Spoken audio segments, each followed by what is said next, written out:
Drama serial सुन मेरे दिल, जिसमें आपको दिखाया जाएगा कि बिलाल अब्दुल्ला सदफ़ को इग्नोर करता है ताकि वो इस तरह करेगा तो सदफ़ अमार के पास वापस चली जाएगी। सदफ़ को ये बात बहुत ही ज़्यादा बुरी लगती है कि बिलाल अब्दुल्ला पहले तो उसे देखने के लिए और उससे मिलने के लिए मरा जा रहा था। अब जब वो उसके पास आना चाहती है और उससे बात करना चाहती है तो बिलाल अब्दुल्ला उसे इग्नोर कर रहा है। सदफ़ बिलाल अब्दुल्ला के ऑफिस में पहुंच जाती है और उससे कहती है कि बिलाल अब्दुल्ला, क्या मैं आपसे पूछ सकती हूँ कि आप मुझे नज़रअंदाज क्यों कर रहे हैं? तो बिलाल अब्दुल्ला कहता है कि सदफ़, मैं भला आपको क्यों नज़रअंदाज करूँगा? ये बात सुनकर सदफ़ कहती है कि सर, जो मैंने पूछा है आप उसका जवाब देंगे? तो बिलाल अब्दुल्ला कहता है कि मैं आपको इसलिए इग्नोर कर रहा था ताकि मैं आप वापस अमार की ज़िंदगी में चली जाएँ। ये बात सुनकर सदफ़ को बहुत गुस्सा आता है और वो कहती है कि अगर आपको लगता है कि मैं आपके ऐसा करने से अमार की ज़िंदगी में वापस चली जाऊँगी तो ये आपकी खुशफ़हमी है, क्योंकि मैं फ़ैसला कर चुकी हूँ कि मैं अब अमार के साथ नहीं रहूँगी। आपको मेरा अमार को छोड़ना बुरा लग रहा है या फिर मेरा यहाँ आना आपको बुरा लगा है?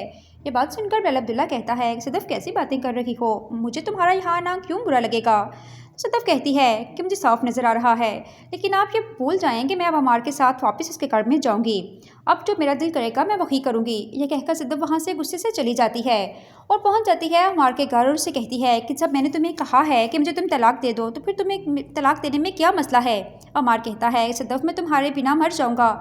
जब से तुम ये घर छोड़कर गई हो मैं बहुत ही ज़्यादा टूट चुका हूँ। प्लीज़ सदफ़, वापस आ जाओ। सदफ़ कहती है कि मैं फ़ैसला कर चुकी हूँ कि मैं तुम्हारे साथ नहीं रहूँगी, तो मुझे तलाक दे दो। अमार सदफ़ से कहता है कि मैं तुम्हारे बगैर मर जाऊंगा। तो सदफ़ कहती है कि तुम मेरी तरफ से जियो या मरो, मुझे तुम्हारी अब कोई फिक्र नहीं रही।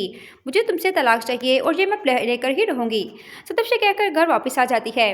इधर नाज़रीन, आप देखेंगे कि जब सदफ़ घर आती है तो उसकी माँ कहती है कि बेटा, तुम अमार से तलाक क्यों ले रही हो जब उसे अपनी गलती का एहसास हो चुका है? जब वो अपने किए पर पछता रहा है तो फिर तुम उसे क्यों छोड़ रही हो? तुम उससे तलाक मत लो। तो सदफ़ कहती है कि मैं फ़ैसला कर चुकी हूँ और मुझे कोई नहीं रोक सकता।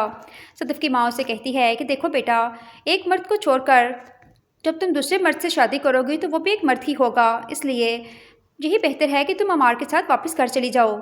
क्योंकि सदफ़ की माँ यही चाहती है कि सदफ़ अमार के साथ ही रहे, क्योंकि वो अच्छी तरह जानती है कि बिलाल अब्दुल्ला सदफ़ से मोहब्बत करता है। वो उससे शादी कर तो लेगा, मगर दुनिया वाले ताने देंगे कि सदफ़ ने अमार से तलाक लेकर बिलाल अब्दुल्ला से शादी कर ली है। इनका पहले ही कोई चक्कर चल रहा था।